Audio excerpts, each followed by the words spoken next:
हे बघा, याची वेणी पण खूप छान होती बघा.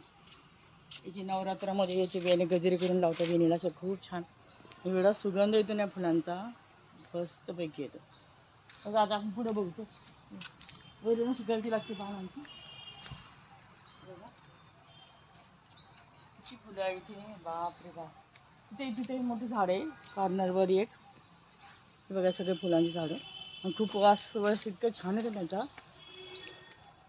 ते खरंच म्हणजे आपल्याला असं मन मुग्ध होऊन जातं, इतका सुवास छान येतो. नवरात्रात त्याची बायका येऊन गजरी करत बसता इथे, खूप छान वास येतो. बघा तिथं तर खूप साडा पडला त्या फुलांचा. तर कुठले फुलं म्हणता याचे नाव माहिती, तुम्हाला माहिती असलं तर मला कमेंटमध्ये नक्की सांगा,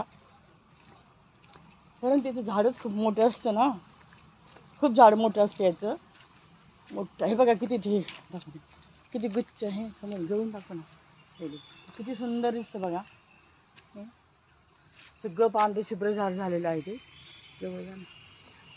हां किती बघा, किती फुलं लटबटली, किती सुंदर वाटतं बघायला, आणि कशी फुलं पडतात बघा त्याची. हे किती जवळ आहे ना, खूप छान आहे बघा. सगळं झाड तसं झालेलं आहे ते. किती फुलं असतात त्याला, लाखो लाखो करोडो फुलं असतील. हे सगळ्या गार्डनमध्ये त्याचंच सगळं झालेलं आहे. हे बघा मी आता शेवग्याची कवळी कवळी पानं घेतली हां, छान छान, खूप मोठी मोठी गार्डनमध्ये सगळ्या प्रकारची झाडं आहेत. हे बघा इतका सुगंध येतो ना फुलांचा एकदम.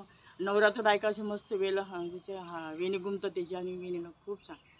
त्या आजी वारणार त्या मलाही करून द्यायच्या. हे बघा जसं मला बघायला नवरात्रामध्ये करतात बायका, तेव्हा मी नक्की दाखवून तुम्हाला. चला तर आता आपण घरी जाऊया.